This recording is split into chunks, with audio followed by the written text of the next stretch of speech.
be present and just be available to yourself in a current moment and be like, wow, I have. That's it. I have this. Because there are things that you don't have, and there are things that you have that other people don't have. And those things often take over and consume capacity in our space, causing us to forget, mute, or dim the light on the things we have. Happy New Year! It's 2026, and I first want to start by saying welcome to my channel. It's Olivia Hinds here. If you are new, then it's a pleasure to invite you into this space with me. But if you are a returning subscriber, then I want to say a particular thank you, and I appreciate you for being with me on this journey.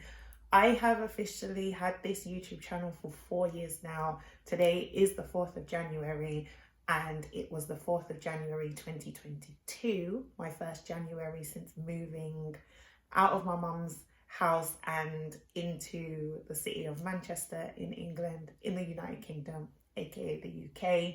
Well, I moved in November 21, but January, the 4th of January 2022 is when I launched my YouTube channel, or started it. Well, that's the date on the account, but I don't know when I posted the first video. I kind of wanted to do this video just to give a light touch life update, because there's just several milestones that have happened in recent days and weeks and months and years. So firstly, I just wanted to say that I am profoundly appreciative of every single person who has watched any of my videos, the long form, the shorts, who have commented, who have liked, who have replied to other people's comments or replied to my replies to comments, people who have sent in requests, people who have subscribed, of course, because then that means you are able to stick around and see what else I'm uploading as time moves on. But I'm also appreciative of those who have switched on their notifications so that you're actually notified when I do post, because I know that I'm not a regular person, like in terms of I'm not regularly posting on schedule on specific days each week or each month. And I know I set an intention at the beginning of 2025. But as I said in previous videos, things shifted for me in my life, and so therefore my priorities changed. But the one thing that did stay consistent throughout the entire year was my neural mapping, and I've started to do like a reflective journey on YouTube Shorts where I share what I wrote the previous year, this year. Every day for a year, I wrote down something that I appreciated, that made me feel love, that I was grateful for, or simply wanted to capture as a moment of presence. And now, as we journey forward in a new calendar year, I allow myself a moment to look back at the year before. This is my daily neural mapping. So this year I'm doing videos on what I neural mapped last year, and I'm doing those on YouTube, and I'm doing those, get my words out, doing those on YouTube Shorts just to kind of keep it light touch and minimal load in terms of mentally and physically, just making sure that I don't overwhelm myself with trying to do things in a particular way, and then that creating opportunities for excuses to feed in, and doubt and negative self-talk and second guessing and delays and all that kind of stuff. So That's one of the reasons why I'm doing it that way. But what has come out of it is people asking me what neural mapping is.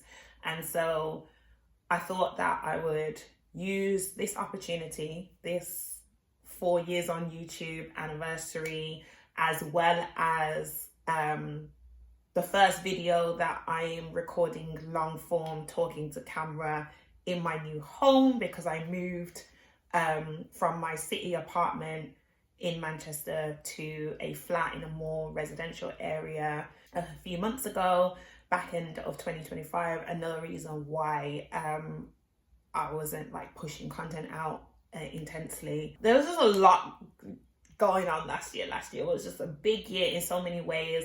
There were low lows and there were high highs. But I feel like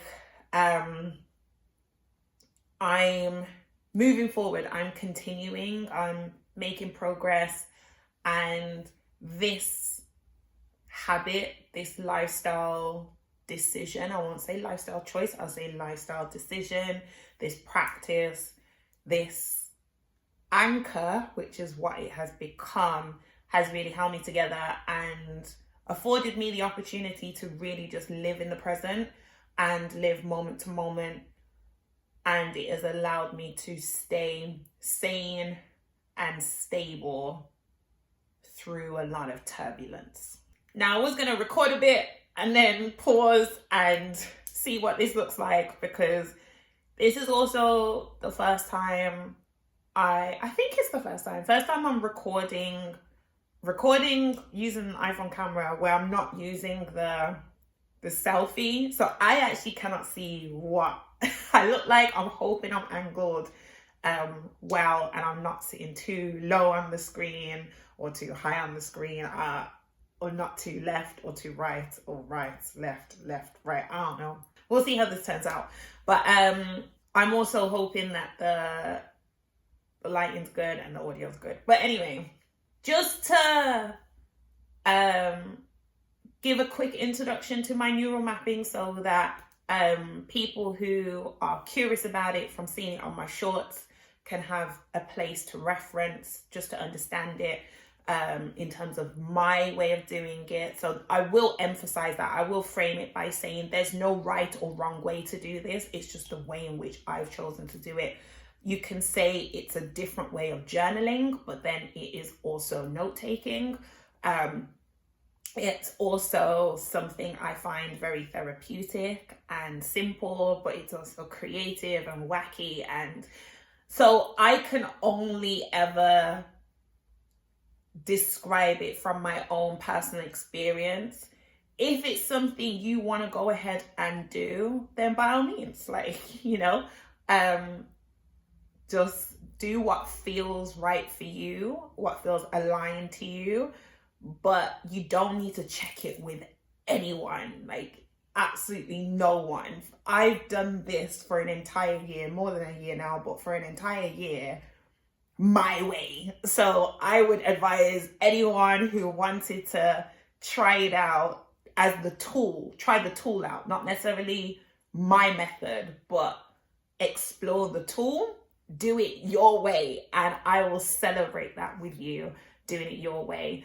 So neural mapping for me, in the most simplest terms, is combining words with images in a language that the brain communicates in. That's what I would define it as in its most basic, simplest form. So from what you will see from the videos that I've shared to date, and also if you've watched any more since this video has gone out on my channel, you will see that I have like a centerpiece, and my centerpiece, the centerpiece that I've chosen is made up of 3 images that are connected in some way or interlinked in some way. So there's a magnet, which is the image I came up with when I think of the word attraction. When I think of the word attract, to attract, attraction, attracting, attractive, I think of a magnet, because that's what magnets do. They attract and repel. So you'll see a magnet. That's image number one based on word number one. The second image that is often in my centerpiece, I'm going to call it a centerpiece. You know, like when you go to weddings and you go to functions or receptions and stuff, there'll be centerpieces on the table. So there's a centerpiece on my table, which is the blank canvas, which is the piece of paper. So the second image is a heart, and that is because that's the image for the word love. It's the easiest image for me to think of, or not necessarily just the easiest, but the strongest image. When I think of the word love, I see the word heart, or I see the image heart.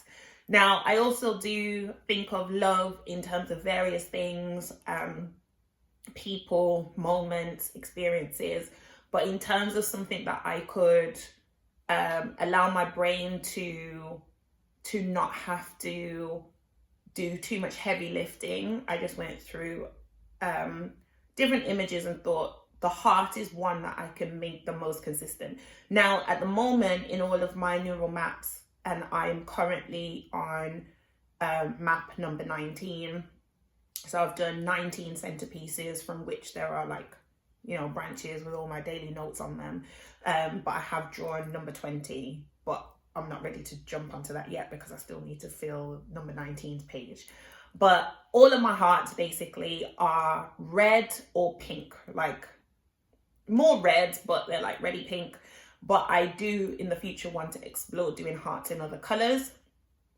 But at the moment, it just made sense for me to have a red heart, just to keep it simple, because that's the whole idea of this practice. Keep it simple so that it reduces the number of decisions you have to make, so that you don't create your own barriers to being disciplined with the habit in order to embed the lifestyle practice. So hopefully you're picking up on what this exercise, this tool does for me on a daily basis, which helps me stay grounded. So that's image number 2. And then image number 3 is a tree. Now the tree has changed a lot over the year, or over the time that I've been doing these. It's probably where I've become the most fluid in my creativity. Even though the first few trees started quite bushy, almost resembling an afro, which was completely unplanned. It was not intentional to make them look all fluffy and everything. But when I think of a tree, and especially when you think of like the emojis that are in the message keyboard areas when you're like writing things, you often see, you type the word tree and you see the very full one. But then obviously when you start thinking about when you go on walks, autumn, so the season changes and you realize, as well as going on walks and seeing different types of trees, but you know, the season autumn really makes you think of trees differently, because one, they don't all stay green. Some are evergreen, but they don't all stay green. They turn like a yellowy, orangey, browny color. These autumnal vibes, which is very much my color palette. I absolutely love that warmth kind of feel in colors. But at the same time, they also come in different shapes depending on what country you're in or what area you're in. Obviously, if you go to the Caribbean and things like that, you'll see like tropical looking trees, like your palm trees. And then I also have plants. So I also know if plants can look different one to another, even if they're from the same variety or the same variation, which is pretty much the same word, but you know, you get what I'm saying. Like I've got 2 snake plants, but they look different. Like that's why they have different names. If plants can be different, then trees can be different, and I see trees as types of plants, or plants as types of trees. So my trees started to change as I got more and more into this practice. So tree for me is my image for the word life. So when I think of a tree, or when I look at a tree, or when I think of life, I think of it image-wise in terms of a tree, because a tree goes through a life cycle, regardless of whether it's green all year round or not, it goes through a life cycle. Also, trees also help me to link to myself as a human being. So I'm a tree that can move. I'm a plant that can move. Trees, you don't see trees move. Like they're grounded. But I do feel like if I care for myself in the right way, depending on what season I'm in, then I have longevity. And when you think of plants and flowers and roots, although less so flowers, because you know that once cut, they die. So this is one of the reasons why I'm more likely to have plants in my space than flowers, although I've grown to appreciate flowers as I've got older, particularly now that I'm in my early 30s. But I think of the tree and the fact that it's grounded so that it can then take root, and the root system goes down and goes wide or deep and wide. And then it has its trunk and its branches and then the leaves. And that's where you will see the green, and that's when you will also see some flowering on some types of plants and trees, right? So I thought, okay, this is life. And also when you think of the family tree, you have the matriarch and patriarch, or you may have your grandparents or your great grandparents or your great great grandparents, or your ancestors, and then children, grandchildren, cousins, aunties, uncles. You have your extended family, your immediate family. Like you tend to create a family tree, whether you're doing it consciously or not. So I thought, okay, when I think of the word life, I think of the image tree. And so my centerpiece of my neural maps is attracting more love into my life. Do you see how that came about? So a magnet, a heart, and a tree. Now, when I first started this, it started that simple. I didn't know what it would morph into. So I started on Sunday, the 29th of December, 2024. And my first neural map ended on Tuesday, the 7th of January, 2025. So that was 10 days. The first 10 days of my daily neural mapping journey fit on my first map, my magnet heart tree map number 1. And then I continued, but I had to start with my centerpiece. I needed to draw a magnet, a heart, and a tree. Now, what happened over time with each one that I did, because of the 19, now 20 that I have, they all look different in terms of the centerpieces. The notes too, obviously, because the day has changed and different moments of presence, appreciation, gratitude, and love have popped up. But the centerpiece has changed. The magnet's in a different position, or I've used more crayon, or I've used more pen. The magnet still, to a large extent, remains red, but on some, I've combined the magnet and the heart together. So it's almost like the heart is within the magnet, or the heart is the magnet. Or I've done 2 hearts, or I've done 2 heart-shaped magnets, or I've done 2 trees. So I've tried different things. I did get a palm tree eventually in and all that stuff. So that's how I daily neural map, starting with my centerpiece. Then from there, it's the lighter work. I'd say the heaviest bit. I mean, heavy in terms of like the effort to create, but not necessarily heavy in terms of the emotional energy, because that can come from different days depending on what's going on and what I'm capturing. But the biggest piece, the imagery that really holds the most real estate on the page is that centerpiece. And then from there, it's the branches. And if you think of how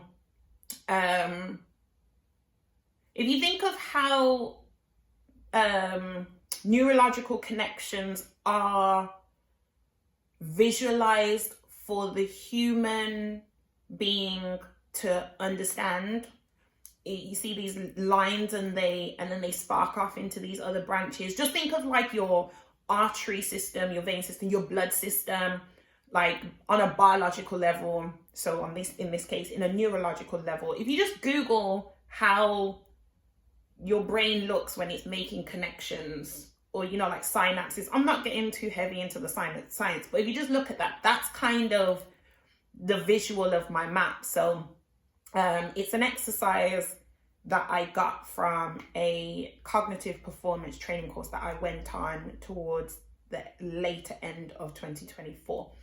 So yeah, I do a branch, and on the first branch, away from the centerpiece, is the date and the day number that I'm on. So for example, Wednesday the 1st of January 2025 was day number 4, because I had started 3 days prior.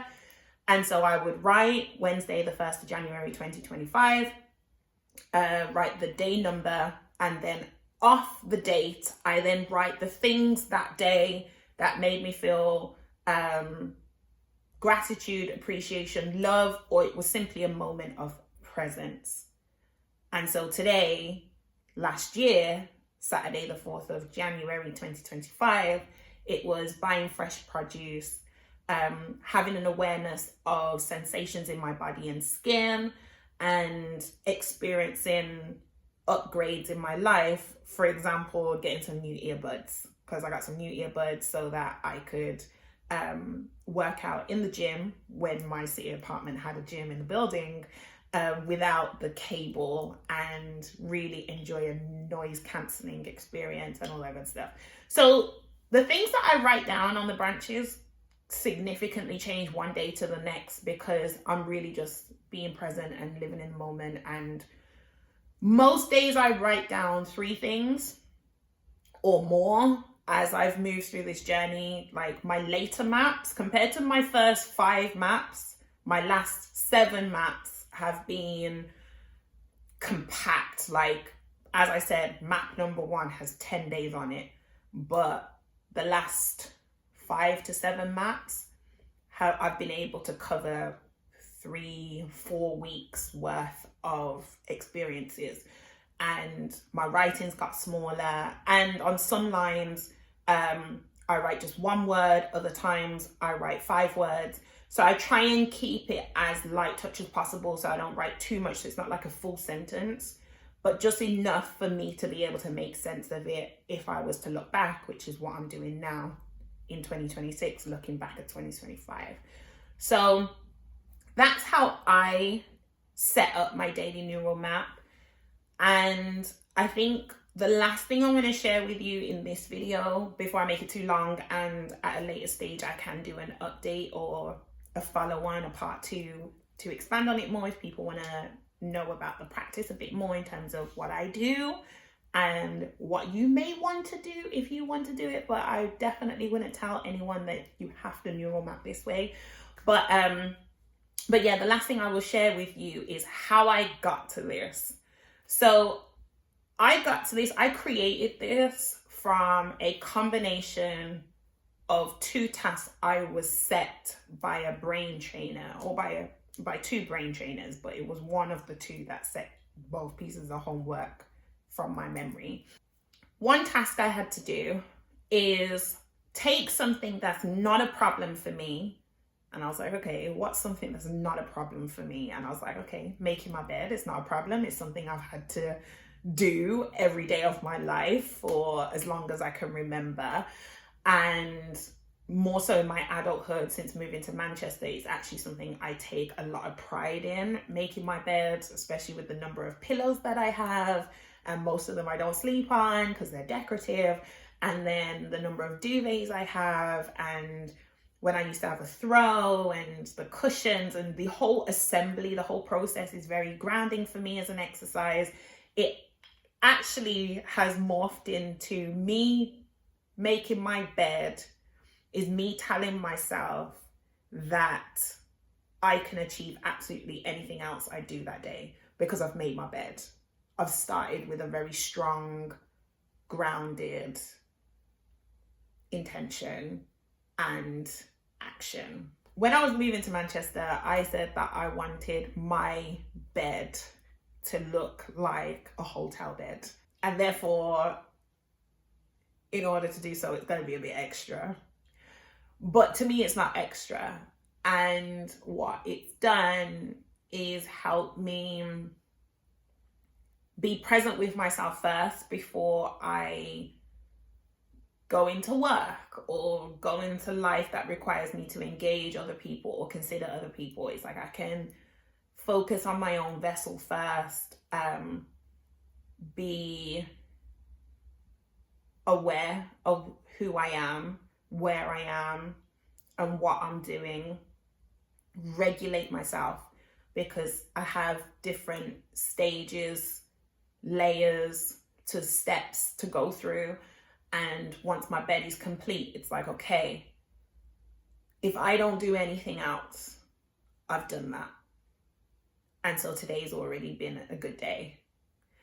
And there are the odd occasions when I intentionally or consciously do not make my bed because I want to completely rest. So my bed is actually an external statement of intention. So by fully making my bed 99% of the time, I am saying, okay, this is when my day begins. My day begins after I've made my bed. Now, that doesn't mean I don't do some things before I get up and make my bed, but it just centers a moment.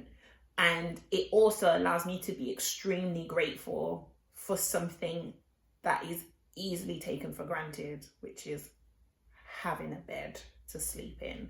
So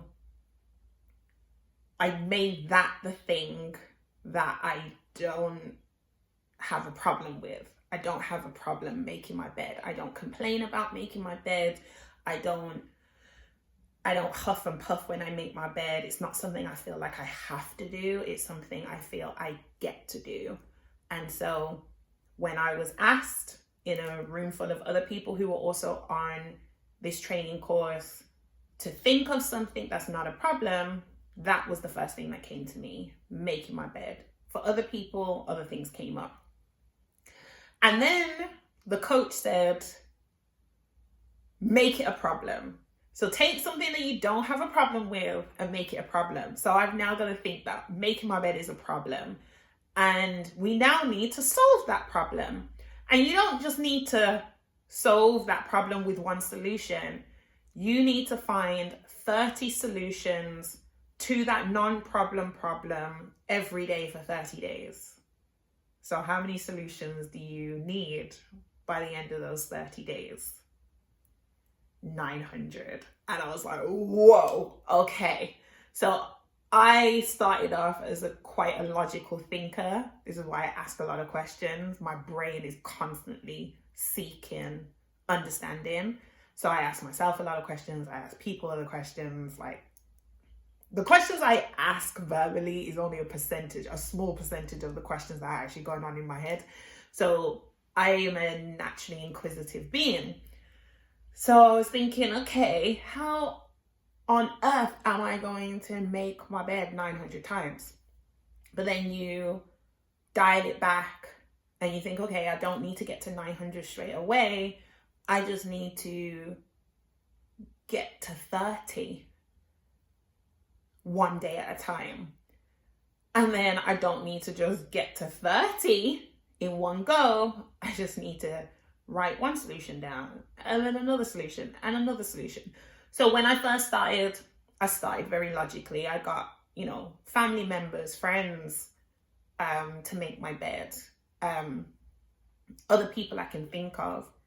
But then I allowed myself to stretch because my coach did tell me, or tell us as a group, when the homework was set, but then we needed to do the task individually when we return home to our everyday lives. The coach did warn us that we would hit a wall. At some point, we'll hit a wall, and that's when the real work will begin. And I hit that wall, and it's when I had to switch from logic and feeling like I needed to understand everything to just a state of flow. And so that's when I got really imaginative, and I was sitting in my city apartment at the time, and I was trying to draw inspiration for what could make my bed.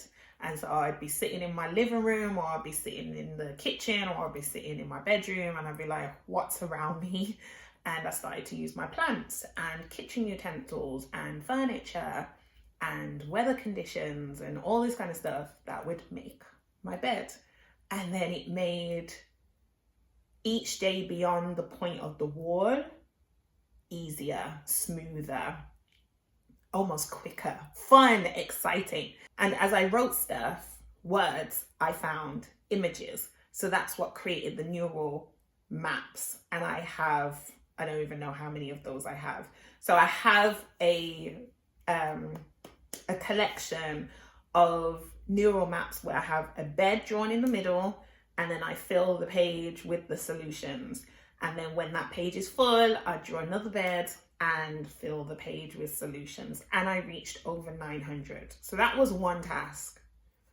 The other task was to write down 10 things that you're grateful for every day for 90 days just before you go to bed. So at the end of 90 days, how many things will you be grateful for? Give or take 900, because there may be some things that pop up on multiple days. Like, for example, you could be grateful for the air in your lungs. You could be grateful for your mom, your dad. You could be grateful for going to a restaurant. You could be grateful for having tissues to blow your nose. You could be grateful for fruit. You could be grateful for having smooth skin. You can be grateful for being able to walk. You can be grateful for being able to see. You can be grateful for having a cup of tea or a hot drink that you enjoy. You can be grateful for a book you really enjoyed reading. You could be grateful for being able to feel your fingertips. Like, there's just so many things that you could be grateful for, and they could come up on multiple days within those 90 days. So it may not be exactly 900, but I pushed myself to find new things each day, even if some things were recurrent. So I could be grateful for family members on multiple days, but I would try and find something that happened in that particular day that I was grateful for that may not necessarily pop up again. So it may be that I was standing in the kitchen cooking, and whilst I was waiting for something to happen, I was doing leg raises. So I then became grateful for my hips or my joints, or the fact that I can eat when I want. Like, it just forced you to be present and just be available to yourself in a current moment, and be like, wow, I have. That's it. I have this.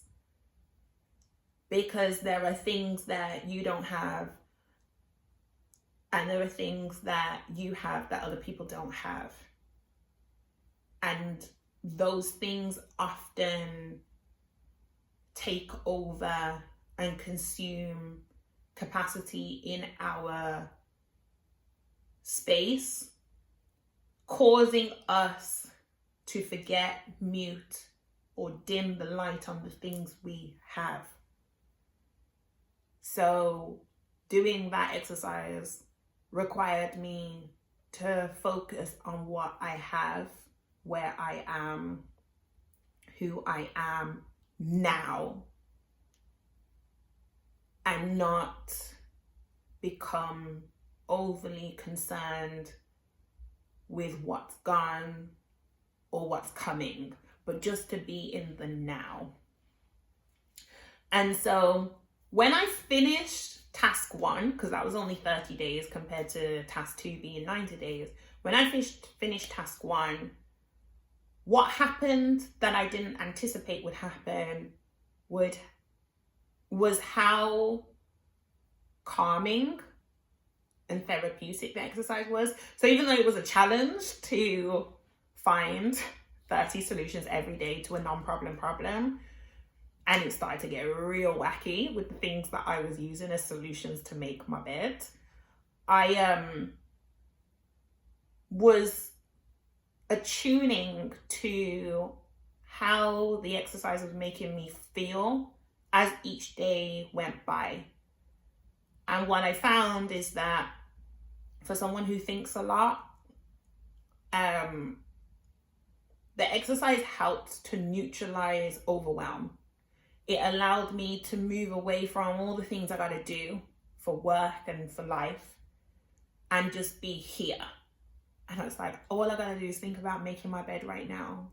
The thing that I often do at the top end of the day, often in the morning, I can now connect with it in the afternoon and in the evening, and I can just allow myself to be creative, wild and wacky and weird. And I can write a word and draw an image. So I started to draw things I had never drawn before because I wanted my brain to feel like it was being communicated with, and that I was in control of it rather than it being in control of me. So after 30 days, I started to miss it. I started to miss the exercise. But I was still doing my gratitude journal.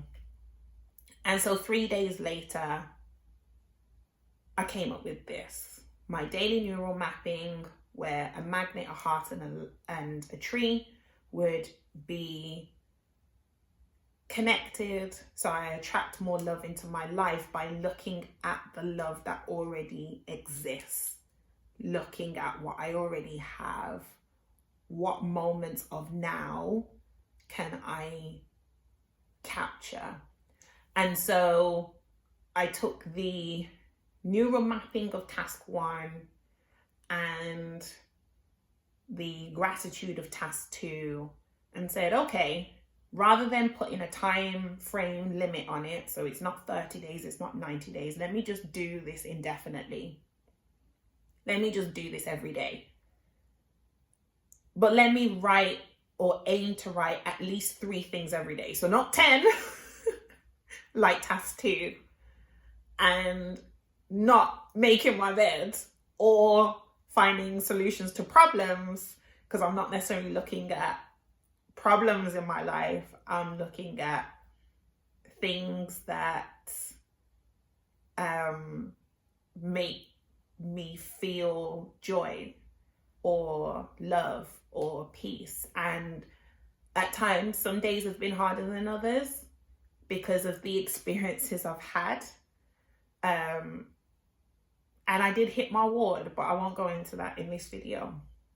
I did hit my wall and I broke through it. And if I could break through that wall then and get to a year, a full year, a whole year of doing this, then I know that anything that comes, I can get through as well, because it was a really big wall. So that's the long way of explaining this. What my neural mapping is and how I started it, and a little bit about why. Like, I feel like I've sprinkled why in there.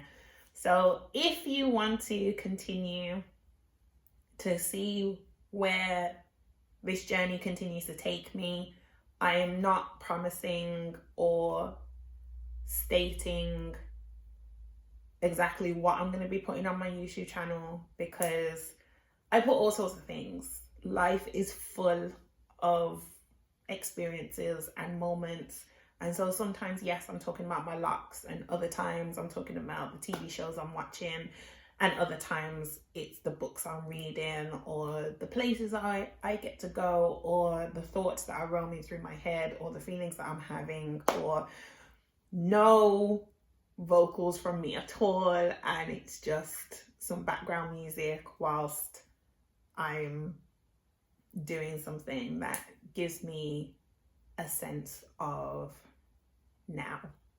But if you want to be a part of this experience, you want to ask questions in the comments or share your own experiences or connect, then I would very much appreciate if you like, You're welcome to comment, and you're also welcome to subscribe.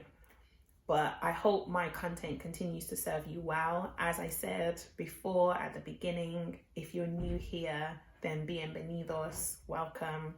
And if you are a returning subscriber, then I appreciate you for the ongoing support and encouragement. And I will see you in the next video. It's snowing. Is that snow? It's not hail because I hear no sound. It's not quite heavy rain. Oh, okay. I don't know if this is too close. I don't know. I still gotta do some research into that. Just warming my hands. Right, I need to see if this is. I haven't set up the light. I'm just using the natural light at the moment. Just gonna see how this rolls. See that doesn't look extreme. I don't want to overthink it.